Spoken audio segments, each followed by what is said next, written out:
Bismillahirrahmanirrahim. I hope that you all are safe and fine. In the previous lecture, we have concluded the discussion about central bank, functions of central bank, and then we had started our discussion about the State Bank of Pakistan. And in this regard, I have told you about the history, origin, and a brief description about State Bank of Pakistan. And today we will be discussing about an organogram, a brief structure of the Central Bank of Pakistan, and then functions of central bank, that is State Bank of Pakistan, and eventually the process of NIFT. So let's move on.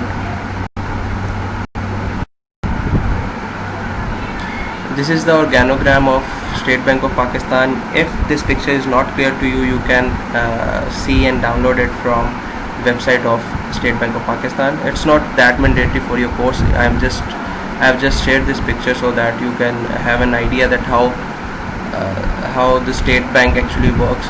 So governor, State Bank of Pakistan, you can see the signatures of the governor. It will be obviously electronic signatures on each paper currency. So that means governor is the head of State Bank of Pakistan. Then it is the deputy governor policy, deputy governor banking, and similarly deputy governor Islamic banking. And all those three branches have different the organogram or hierarchy. So this is not mandatory to learn, or this is not mandatory to memorize the things. You just need to understand a basic structure of State Bank of Pakistan, and you can easily see it on the website of State Bank of Pakistan. Now coming towards the functions of State Bank of Pakistan, they are almost the same, which I have already told you about the functions of central bank. Obviously the Central Bank of Pakistan is State Bank of Pakistan, so it will be nonetheless doing the same functions, the same roles, the same objectives जो किसी भी मुल्क का central bank कर रहा होता है. So अगर हम स्टेट बैंक की फंक्शंस की बात करें तो ये lender of the last resort भी है, ये कस्टोडियन ऑफ रिजर्व्स भी है, ये कस्टोडियन ऑफ कैश रिजर्व्स भी है, ये नोट इशुएंस अथॉरिटी भी है, ये एक्ट करता है as an agent, as a principal, as the adviser और as the banker to the government. So ये तमाम कंट्रोलर ऑफ क्रेडिट के तौर पे काम करता है. So exactly the state Bank of Pakistan is also working on the same functions that any central bank of any country actually does. I have written down 3 or 4 headings, or you can say the bullet points. ये वो bullet points हैं जो मैंने state bank की official website से लिए हैं. सो state bank अपने आप को जिस तरीके से पोर्ट्रे करता है, जिस तरीके से अपने फंक्शंस बताना चाहता है, सो मैंने जस्ट कॉपी करके तो आपके सामने पेस्ट किए हैं, और अब हम इसको डिस्कस करेंगे और आप देखेंगे कि ये वही फंक्शंस हैं जिनको समराइज़ किया गया है जो हम ऑलरेडी सेंट्रल बैंक के फंक्शंस में पढ़ चुके हैं. So the first one is regulation of liquidity. As you all know कि लिक्विडिटी का मतलब ये है कि जो कैश क्रंच नहीं होना चाहिए, कैश शॉर्टेज नहीं होना चाहिए. बैंक के पास हर टाइम इतना कैश या एसेट मौजूद होना चाहिए कि वो अपनी करंट लाइबिलिटीज़ को मीट कर सके. तो उसके लिए पहला फंक्शन जो स्टेट बैंक परफॉर्म करता है वो रेगुलेट करता है लिक्विडिटी को. कैसे? सबसे पहले तो वो कैश रिजर्व, जैसे CRR और SLR के बारे में हम मल्टीपल टाइम अब डिस्कस कर चुके हैं. तो CRR और SLR की रेशो मुतय्यन करता है जिसमें से एक certain percentage of deposit CRR की शेप में स्टेट बैंक को जमा करवा दी जाती है या रिजर्व्स में मेंटेन करवा दी जाती है. और ऑन द अदर साइड कुछ स्टैट्यूटरी लिक्विडिटी रिक्वायरमेंट जो बैंक अपने पास रिजर्व्स मेंटेन करता है, उसकी भी एक सर्टेन परसेंटेज स्टेट बैंक अपने रूल्स के थ्रू, अपने नोटिफिकेशन सर्कुलर के थ्रू इंटीमेट कर देता है, और वो मैंडेटरी है हर कमर्शियल बैंक पे उसको मेंटेन करना. सो that is how state Bank of Pakistan actually regulate the liquidity. कि कोई बैंक ऐसा ना हो कि जो रिजर्व्स मेंटेन नहीं कर रहा, या कोई बैंक ऐसा ना हो जो सारे का सारा पैसा इन्वेस्ट कर दे, लोन दे दे, लेंड कर दे, and at the end it will face the liquidity crunch जब डिपॉजिट होल्डर अपना पैसा वापस लेने आएंगे. सो सबसे important function regulation of liquidity है इस पॉइंट ऑफ व्यू से भी. और दूसरा इस पॉइंट ऑफ व्यू से भी कि जो पैसे मार्केट के अंदर आने हैं, हमने पढ़ा था मॉनेटरी पॉलिसी में भी सेंट्रल बैंक के फंक्शंस बताते हुए भी मैंने आपको बताया था कि मार्केट के अंदर एक सर्टन लिक्विडिटी मौजूद होनी चाहिए, मनी सप्लाई मौजूद होनी चाहिए, जो कि इन्फ्लेशन और डिफ्लेशन को कंट्रोल करने में हेल्पफुल होती है.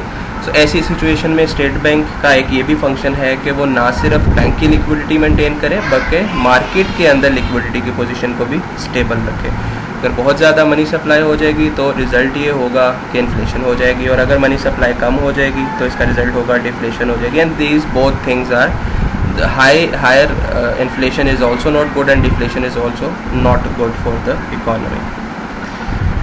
Then the second function of State Bank of Pakistan is ensuring the soundness of financial system. So as you already have learned about what is the financial system, financial instruments, कौन से ऐसे इदारे हैं जो financial system का part है। So soundness of financial system जो कि बैंकिंग से related है, सेंट्रल बैंक या स्टेट बैंक ऑफ पाकिस्तान उसकी मुस्तहकम होने के लिए भी अपना रोल प्ले करता है। और वो कैसे करता है? रेगुलेशन एंड सुपरविजन के through. State Bank of Pakistan bank की लेंडिंग के हवाले से गाहे बगाहे मुख्तलिफ प्रूडेंशियल रेगुलेशंस इशू करता है, जो कि प्रॉबेबली फर्स्ट टाइम 1991 में प्रोमलगेट किए गए थे, and then there were multiple revisions, और मुख्तलिफ इदारों पे मुख्तलिफ रूल्स एंड रेगुलेशन करते हैं। For example prudential regulation for corporate and commercial entities अलग है। अब मैं यहाँ पे आपको एक छोटी सी एग्जांपल से ये समझाना चाहूँगा कि आप देखें, जब बैंक किसी को लेंडिंग करता है तो उसकी कैपेसिटी मुख्तलिफ होती है बोरोवर की। फॉर एग्जांपल अगर एक कंपनी है, नेस्ले है, पैकेजेस है, यूनिलीवर है, वो किसी भी बैंक से लोन लेने आते हैं और वो कहते हैं 1 बिलियन का लोन चाहिए। Now ₹1 billion has its own risk measures, उसकी डिफरेंट कैपेसिटी है कंपनी की, डिफरेंट कोलैटरल्स देने के लिए मौजूद हैं, कैरेक्टर मुख्तलिफ है। सिमिलरली अगर एक इंडिविजुअल आता है सैलरीड पर्सन और वो लेट्स से 5 लाख रुपीज़ का लोन मांगता है, अब 1 बिलियन को आप 5 लाख से कंपेयर नहीं कर सकते। सो एक इंडिविजुअल जो 5 लाख का लोन ले रहा है और एक कंपनी जो 1 बिलियन का लोन लेने आई है, दोनों के पैरामीटर्स मुख्तलिफ हैं, दोनों को सुपरवाइज करने का तरीका कार मुख्तलिफ है। तो इसी वजह को मद्देनज़र रखते हुए स्टेट बैंक ऑफ पाकिस्तान मुख्तलिफ एंटिटीज़ के लिए मुख्तलिफ रेगुलेशंस इशू कर चुका है। जैसे अब मैं आपको वो बात बता रहा हूँ, prudential regulation for corporate and commercial entities अलग है। सो दैट मीन्स जो बड़ी कंपनीज़ हैं, वो बड़ी कंपनीज़, मैं यहाँ पे एक जनरल टर्म यूज़ कर रहा हूँ, वो भी स्पेसिफाई किया गया है कि बड़ी कंपनी से क्या मतलब है या कॉर्पोरेट एंटिटी से क्या मतलब है, उसकी सेल्स कितनी होंगी, उसका प्रॉफिट कितना होगा, उसके एम्प्लॉयज़ कितने होंगे तो हम उसको कॉर्पोरेट में लाएंगे, कितना होगा तो एसएमई में लाएंगे। सो इस तरह ये डिसाइडेड है। Then prudential regulation for medium enterprise अलग है, prudential regulation for small enterprises अलग हैं, फिर prudential regulation for micro finance institution अलग है, फिर prudential regulation for Islamic banking अलग है, फिर प्रूडेंशियल रेगुलेशन फॉर एग्रीकल्चर अलग है। एंड सिमिलरली आजकल आप देखते हैं मोबाइल बैंकिंग भी आ गई है, इजी पैसा है, जैज़ कैश है, ओमनी है, इसी किस्म की और भी बहुत सी प्रोडक्ट्स हैं। So prudential regulation for mobile banking भी या इंटरनेट बैंकिंग भी है। सो इस तरह डिफरेंट रेगुलेशंस के through State Bank of Pakistan supervise करता है बैंकों की मुख्तलिफ एक्टिविटीज़ को और उनको कंट्रोल करने की कोशिश करता है, जो कि एवेंचुअली रिज़ल्ट होती है साउंडनेस ऑफ फाइनेंशियल सिस्टम की। अगर state Bank of Pakistan supervise ना करे, रेगुलेट ना करे, तो बैंक अपनी मर्ज़ी करके फाइनेंशियल सिस्टम को ख़राब भी कर सकते हैं। ख़राब इन द सेंस के ऐसी लेंडिंग कर दें, ऐसी फाइनेंसिंग कर दें जो बाद में जाके डिफ़ॉल्ट में कन्वर्ट हो जाए, लॉस में कन्वर्ट हो जाए। सो पूरा फाइनेंशियल सिस्टम उससे इम्पैक्ट होता है। Then we have exchange rate management and balance sheet of payments. अब ये मैं आपको बता चुका हूँ कि State Bank of Pakistan custodian of foreign reserves भी है। सो इसका मतलब है कि जैसे डॉलर का आजकल हम देखते हैं कि तकरीबन 167.5 रुपीज़ का एक डॉलर है। सो स्टेट बैंक की एक रिस्पॉन्सिबिलिटी भी है कि इसको स्टेबल किया जाए। द पारिटी बिटवीन द पाक rupees and the dollar should remain stable. मतलब ये जितना डिफरेंस कम होगा, यानी कि जितना हमारा पाकिस्तानी रुपीज़ डॉलर के मुकाबले में अप्रीशिएट होगा, उतना इकोनॉमी के लिए बेहतर होता है। अब अगर एक डॉलर 5 रुपये का होता या एक डॉलर 10 रुपये का होता इन कंपैरिजन टू एक डॉलर 167 रुपीज़ का है, सो ऑब्वियसली इसको मैनेज करने की ज़रूरत है।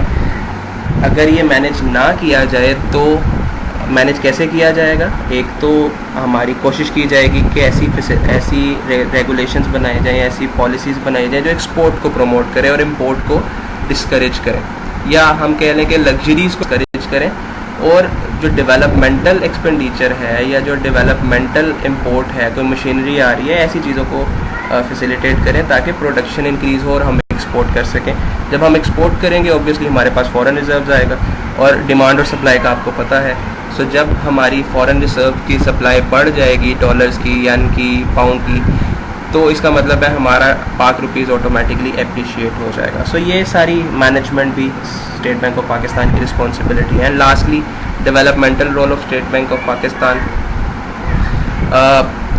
एक जब हम बात करते हैं रेगुलेशन ऑफ लिक्विडिटी की, या जब हम बात करते हैं साउंडनेस ऑफ फाइनेंशियल सिस्टम की, या जब हम बात करते हैं सुपरविजन की, जब हम बात करते हैं एक्सचेंज रेट मैनेजमेंट की, सो एक्चुअली इन सब चीज़ों का पर्पज़ क्या है? वो पर्पज़ है इकोनॉमिक स्टेबिलिटी, इकोनॉमिक ग्रोथ, और ये developmental role of State Bank of Pakistan है। अब जैसे रिसेंटली जो विजन 2025 मौजूद है, उसके मुताबिक एक प्रोग्राम चला रही है स्टेट बैंक ऑफ पाकिस्तान कि फाइनेंशियल लिटरेसी प्रोग्राम उसका टाइटल है, जिसके अंदर ऐसे तमाम लोग जो बैंकिंग का नॉलेज नहीं रखते, वो सिटीज़न ऑफ पाकिस्तान हैं लेकिन वो लिटरेट नहीं है, उनको नहीं पता या वो डरते हैं बैंक के नाम से, सो उनको एक बेसिक लिटरेसी प्रोवाइड की जा रही है कि बैंक क्या होता है, क्या काम करता है, आप सेविंग करवा सकते हैं, आप उनसे लोन ले सकते हैं, आप किस किस तरीके से अपनी स्टैंडर्ड ऑफ लिविंग को बेहतर कर सकते हैं, इकॉनमी को बेहतर कर सकते हैं। सो ये फाइनेंशियल लिटरेसी प्रोग्राम एक एग्जाम्पल है डेवलपमेंटल रोल की। इसी तरह मुल्क के अंदर अगर इन्फ्लेशन बहुत ज़्यादा हो गई है, हाइपर इन्फ्लेशन हो गई है या डिप्लेशन हो गई है, तो it's not good for the development of the economy. So ये भी, इसको कंट्रोल करना भी एक डेवलपमेंट। सो डेवलपमेंट रोल में हर वो चीज़ आती है जो इकोनॉमी की बेहतरी के लिए स्टेट बैंक करता है।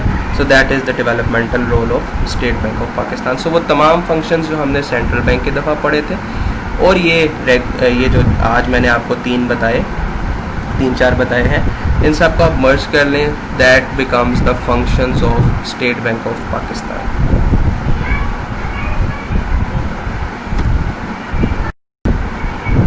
नाउ कमिंग फॉरवर्ड, जैसे मैंने आपको सेंट्रल बैंक के फंक्शंस बताते हुए बताया था कि पाकिस्तान में क्लियरिंग हाउस का जो फंक्शन है वो NIFT, National Institutional Facilitation Technologies Private Limited perform करता है।